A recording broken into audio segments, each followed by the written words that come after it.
Halo. Selamat petang, salam sejahtera dan salam Malaysia Madani. Yang dihormati guru-guru dan rakan-rakan pelajar yang dikasihi. Terima kasih kerana memberi saya peluang untuk saya menyampaikan manifesto saya pada hari ini. Saya Elvira Mia daripada kelas 6RA selaku calon nombor 12. Saya tidak membawa janji yang terlalu besar, tetapi beberapa cadangan yang saya percaya dapat membantu mewujudkan suasana tingkatan 6 yang lebih selesa, kondusif dan produktif.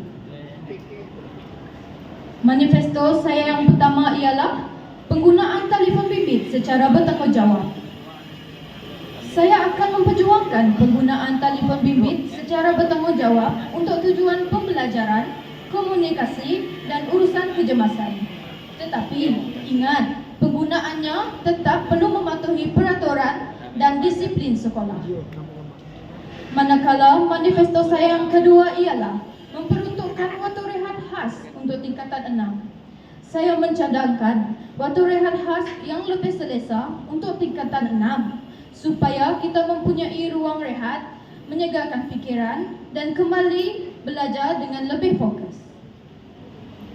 Manakala manifesto saya yang ketiga ialah menjadi suara pelajar tingkatan 6. Saya akan menjadi penghubung antara pelajar dan pihak sekolah. Saya akan mendengar cadangan dan masalah rakan-rakan serta menyampaikannya melalui saluran yang betul supaya suara pelajar dapat perhatian. Dan yang terakhir ialah manifesto yang keempat. Saya akan memperkasakan kokurikulum dengan peralatan yang lengkap.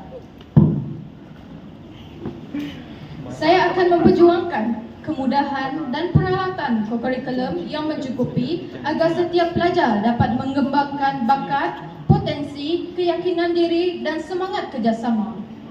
Dengan itu, rakan-rakan yang dikasihi, 4 manifesto ini mungkin sederhana, tetapi saya percaya perubahan yang baik bermula daripada perkara yang dekat dengan hidup kita. Jika diberi kepercayaan, saya akan berusaha menjadi wakil yang mendengar, menyampaikan dan memperjuangkan suara pelajar. Saya tidak menjanjikan kesempurnaan, tetapi saya menjanjikan usaha dan kesungguhan. Izinkan saya menyampaikan 2 rangkap pantun. Naik perahu menuju seberang, berhenti sebentar di Kuala Muda. Jika kita bersatu dan berjuang, tiada impian yang mustahil dicapai bersama. Bunga seroja di tengah taman, mekar indah dipandang mata. Saya berdiri membawa harapan untuk suara pelajar, untuk kita semua.